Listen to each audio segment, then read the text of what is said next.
Hello and welcome to Engage with Eagle Forum, a podcast to encourage the modern day woman and her vital role in shaping society. I'm one of your hosts, Kirsten Hasler, and I'm the Executive Director of Eagle Forum. Today, I'm joined by my friend and colleague, Tabitha Walter, who's our Political Director. Hi, everyone. Today, we're changing things up a bit from usual. Instead of focusing on one topic, we are going to talk about a few. So grab your cup of coffee and join us as we talk about what's going on in our lives as moms, wives, and women. So first off, let's talk a bit about Netflix's release of Cuties.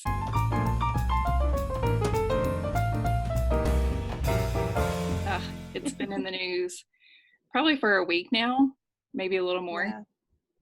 Yeah. And it's all the talk of the town. But I've been reading about it, and I watched half of it before I had to shut it off. So it was quite interesting. So why did you shut it off? So I wanted to find out for myself whether sometimes you read things and you're like, is this blown out of proportion? Mm-hmm. And some people were saying, well, it's actually a piece of art. And I'm an artsy person. Like, I like a good movie or a good art piece. So I waited till my husband went for a walk and my son was down sleeping, and I turned it on. And I would say like the first 20, 30 minutes, it just seems like your average, like coming of age movie, like they like to say. But then it gets into like this girl named Amy who wants to fit in with the other girls who are dancing provocatively, and not to dismiss like your typical like little girl who wants to be part of something, or the girl who's going through puberty. Like, I understand those things happen, but there are some scenes that start leading up to this more like sexual exploitation, like people are talking about.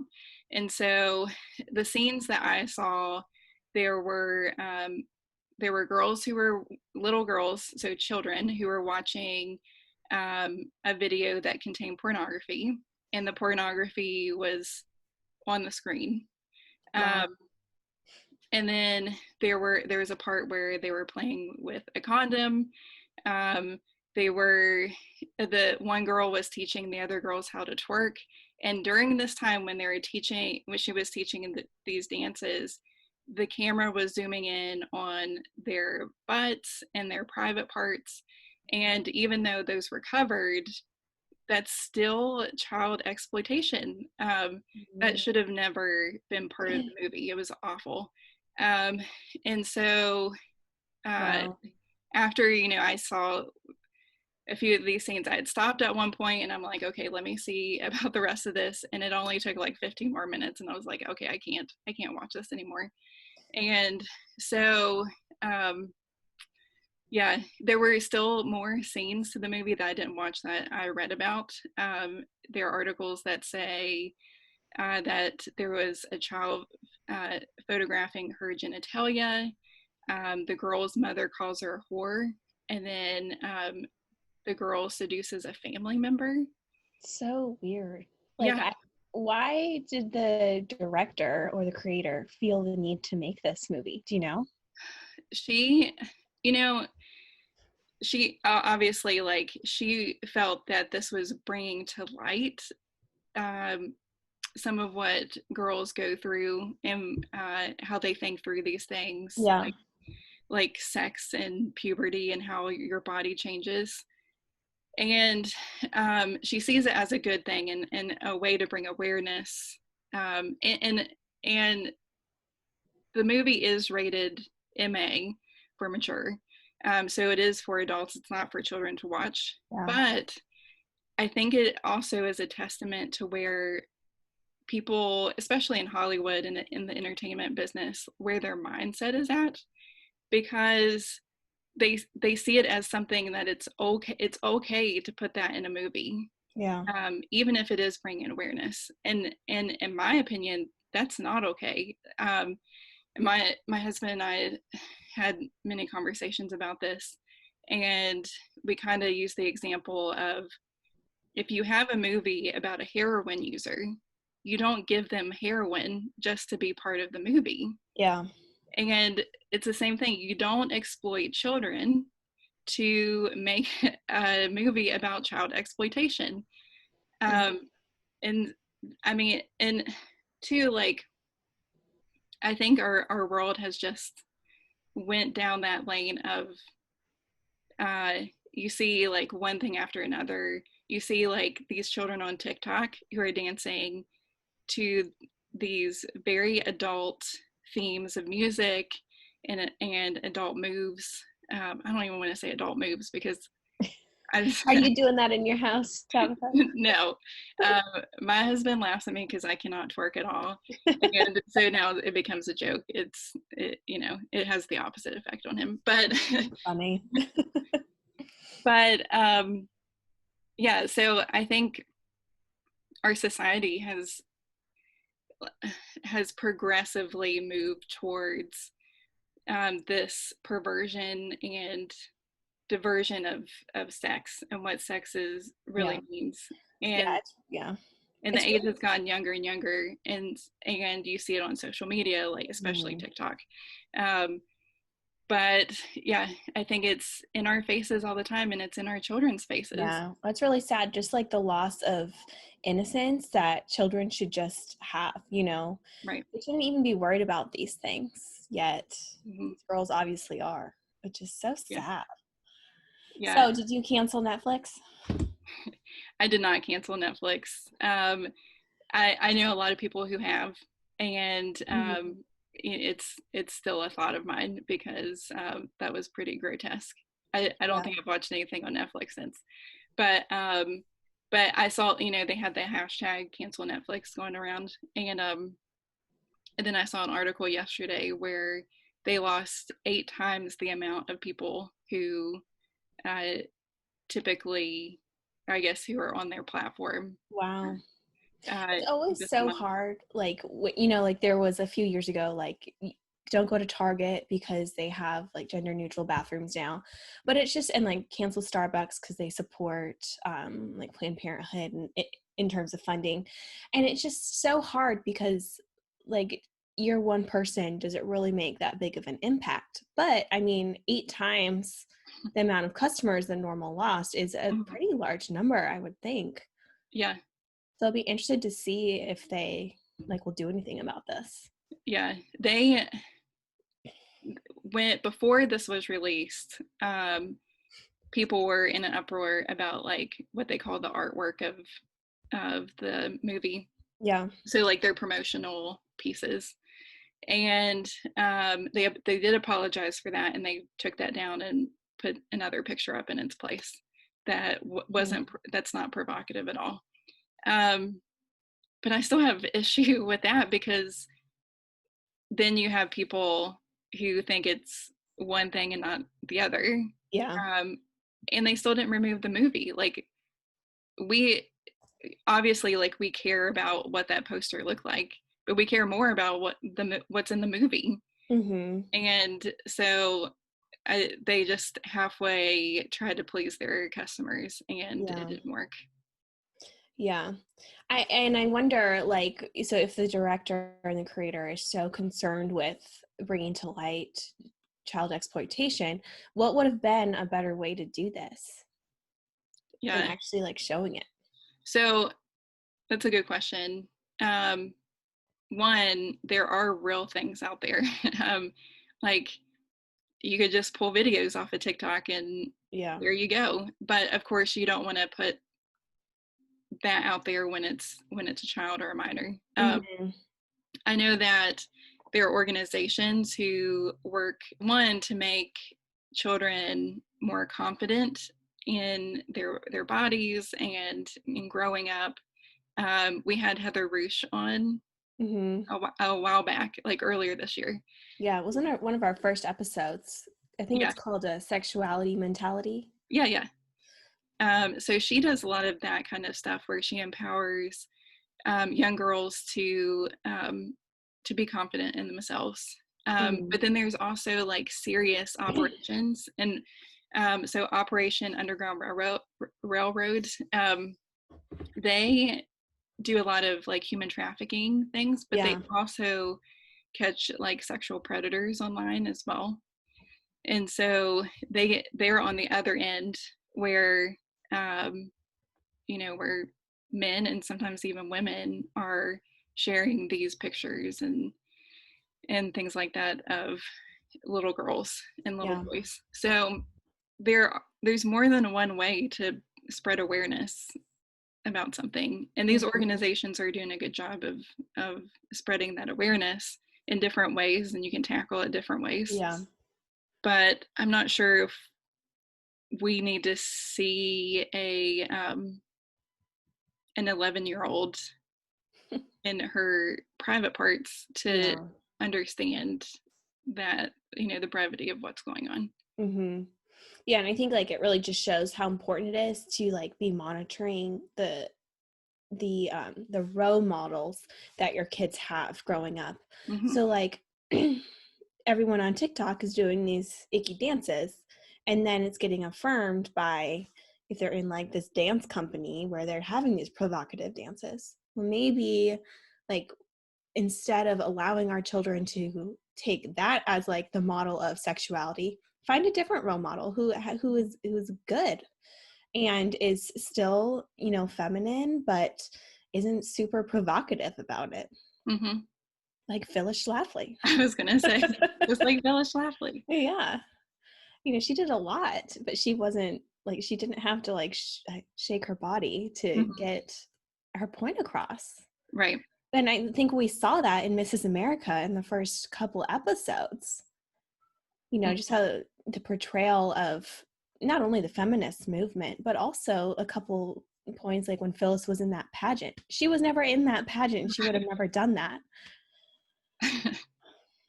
Yeah, well, it's just, sex sells.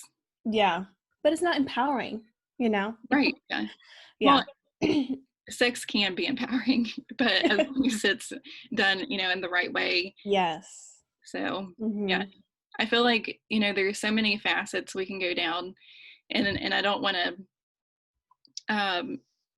to just go on a tangent, but this is part of our womanhood being attacked even at a young age. And there's so many topics we talk about when it comes to women's issues like abortions, and we're seeing the whole sterilization thing come out in the news, or the culture that you have to show off your body, or culture that says you have to be like a man to succeed in this world. And so our womanhood and our femininity is always under attack.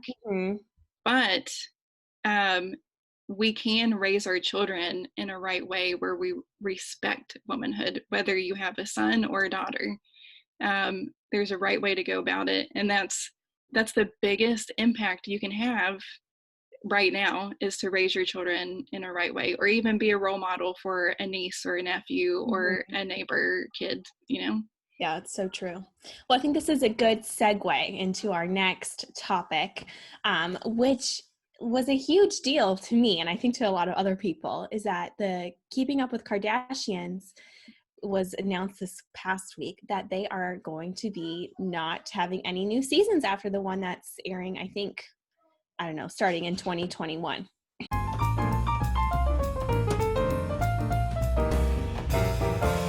But after 14 years and 20 seasons, it's just crazy that this show is going to be canceled. And I feel like they're really like the first family that was successful in reality television. I am a super secret Keeping Up with the Kardashians closet fan. I mean, maybe it's not super secret, but I just find the show enjoyable because, number one, it's mind-numbing, but also as they've gotten older, it's been less about kind of what we were talking about, like their image and their bodies, but more about them as moms and entrepreneurs. And it's just interesting to watch. A fascinating family. I cannot relate to them because they're so wealthy, but I can relate to them in the terms of that they're all moms. Well, basically all of them. I think Kendall's the only one that's not. And they're super family oriented. Like they always put their kids first, which is it's just interesting to see because you totally wouldn't think Hollywood would be like that, but they totally are. Right. Yeah. Yeah, I'm the same way. I do watch the episodes. I record them on my DVR. And my husband's always like, "Why are you watching that? So stupid." But it's the same thing. It's like they are family oriented, and it's Yeah. nice to see that. Now, the way that they make money, I don't know. Maybe not maybe, but sometimes it is very unsavory. Yeah. But it's been interesting watching their evolution because a lot of them go to church and you can see that involvement, like and sometimes you can see their struggle with modesty. uh, Yeah. I think Kim has become more modest over the last couple years, and whether that's a push by her beliefs or Kanye, I don't know. Yeah. But it's interesting to see their interactions um, and their thoughts on biblical things. Yeah, I think this is not like very high and lofty or anything to do with religion, but I think one of my favorite episodes was when Kim had to go to the doctor because her wrist hurt so much from taking too many selfies. And it's just so funny. And of course they're all like making fun of her. I'm like, Yeah. but at the end of the day, it's just nice to have a show that is so like lighthearted and kind of stupid compared to just like all the headlines that we see every day. Right. It's just funny, you know? Like, Yeah. I don't know anyone who takes that many selfies. I did have to wear an what is it called? Like an ankle or a wrist brace after I had James because he was so heavy and I was constantly like holding him like this. I had like an inflamed tendon. It went Oh, away, but yeah. So I interesting. mean, I can relate on that level, I guess. It is painful, but Yeah. Well, Kanye's not featured very much on that, but he could literally have his own show. I mean, he's always in the news and there's always he's so something. secretive. And Yeah. I think it's been interesting to see Kim's involvement in the White House. Right. Yeah. Yeah. Like with social justice issues, and she's actually becoming a lawyer in the state of California through an apprenticeship. So she's not going to law school, but I guess there's some laws in California and the California bar where you can be an apprentice for a certain number of years and then you go take the bar exam. And so that's been really cool for them to be able, like, they know that they have a really powerful voice to use that to do some good and in terms of criminal justice. And so yeah, that's just so fascinating. Like, I don't think anyone in like 2016 or whatever thought, okay, Donald Trump's going to be president and Kim Kardashian and Kanye West are going to help do some policy work. Yeah, I don't know. Maybe it's a popularity contest. Yeah, maybe. But like, with Kim and Kanye being so close to the White House, you would want to pay attention and see what kind of values they're espousing. Yeah. Yeah, I know. And I wonder if they have influenced people to like look more at what's going on at the federal level in terms of legislation and like policy. Yeah. I wouldn't say that like Kim's conservative by any means. Yeah. And Kanye is like, on that fence. But they do encourage like free thought and free speech and sharing your own beliefs and those kind of things. And gosh, we really need that more than ever And right like now. family first too. Yeah. Oh, I was so disappointed, like crushed. I think it was a couple seasons ago. It was like the three older girls. So Kim, Courtney, and Chloe, they went and visited the local Planned Parenthood. And it was like a total propaganda episode. I was just like, no, like I thought you all were like, didn't think like this, but it just goes to show, like you said, like they're probably not really conservatives, but I was just like so disappointed in that. But yeah. So we talked about one of my favorite things, and I guess Tabitha, it's one of yours too. But let's go on to our third and final segment here about some of our favorite things through the past few months or so.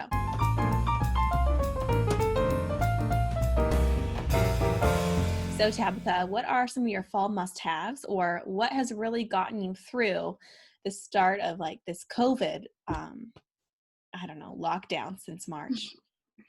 Well, one of and it's not just fall or even COVID, but one of my favorite things to do is watch The Office.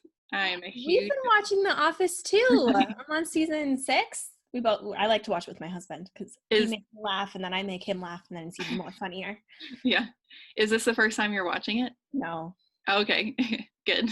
Yeah, I've watched it like dozens of times all the way through. Yes. And Is there an it's hilarious. episode that you just like can't watch because it's so cringy? No, that's my husband. Like, he's like, I can't watch this anymore. I mean, he loves The Office. Yeah. But there are some episodes.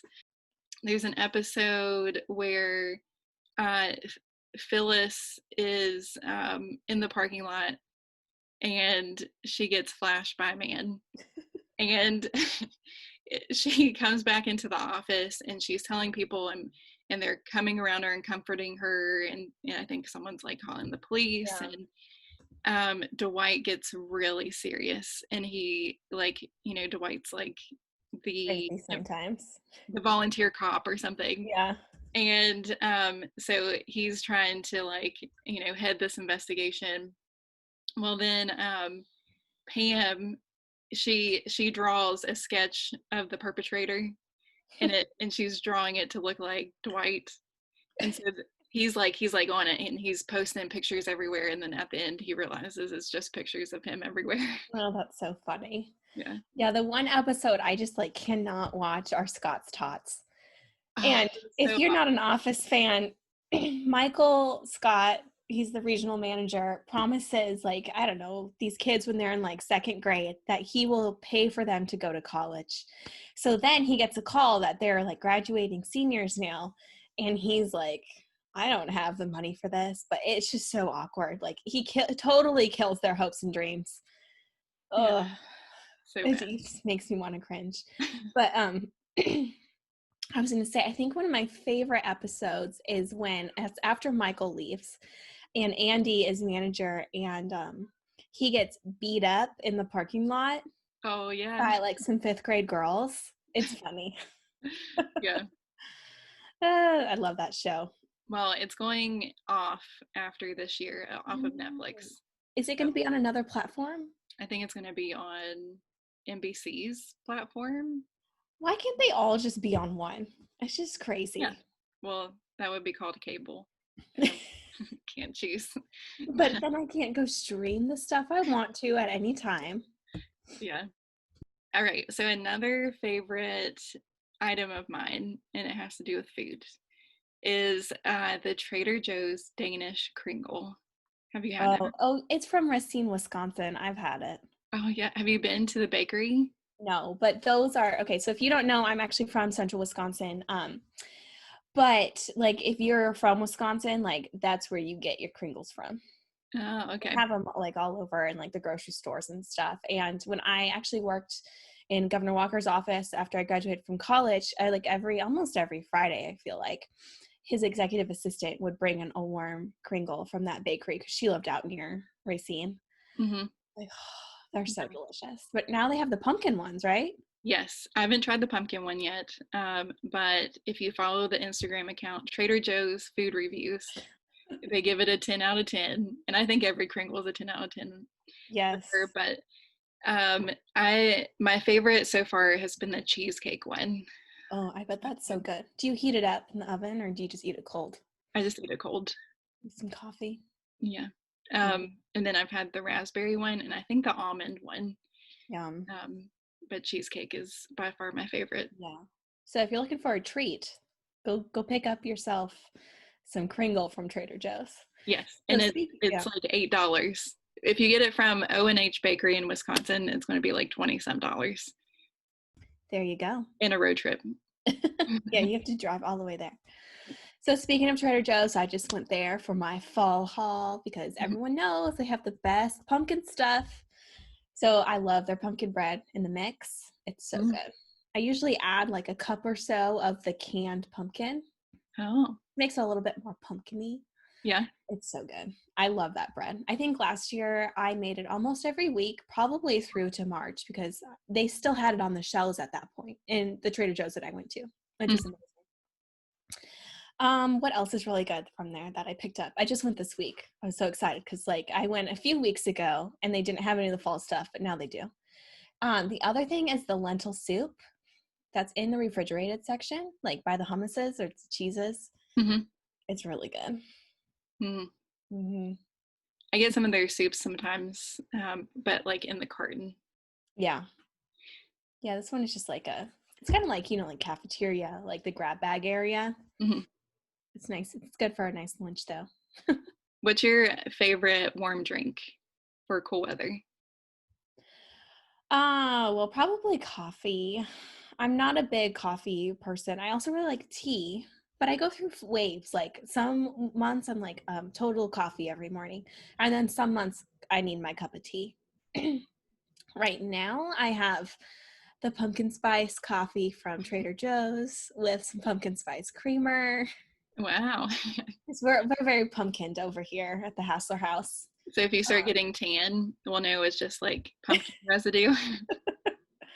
It's good, so good though. I just love like the cinnamon, and I think it's just like part of it is just nostalgia, right? For like Mm-hmm. fall and the change of the season.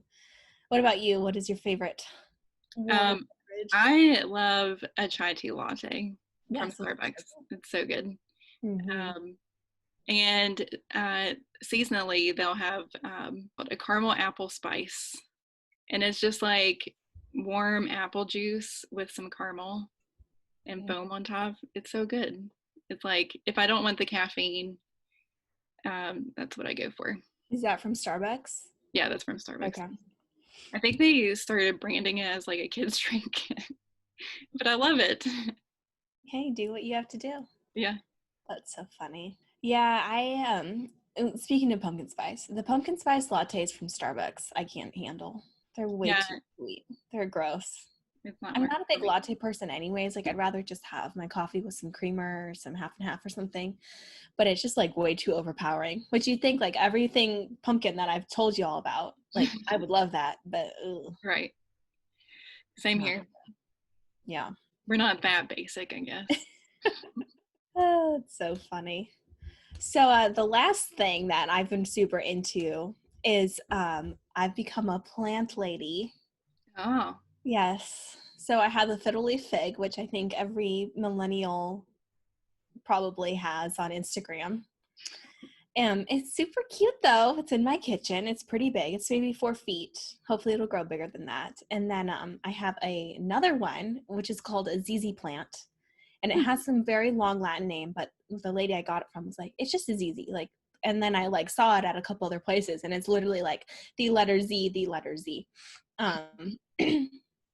But it's just been fun to have. Like I've never had plants before, but now that we're home all the time, I don't have to worry about going dead or anything. And we have lots of new large windows, which has been nice too. yeah, yeah. Mm-hmm. I am not a plant grower. Um, we have outdoor plants every year, like in like plant Pots? holders. Yeah. Yeah, like boxes and stuff. Um, and this is the first year that we've actually grown stuff and kept it around. And that's because like I'm putting more thought into it. Like Yeah. when does my porch have sun? And what's something that doesn't need a whole lot of water because I'll kill it. Um, and so we had fresh tomatoes this year. Yum. Yeah, Sounds but that's like my only accomplishment for plant living. well, it's something. I Yeah. don't have any vegetables, so just little plants. And like the ZZ plant only needs to be watered like every 2 to 3 weeks.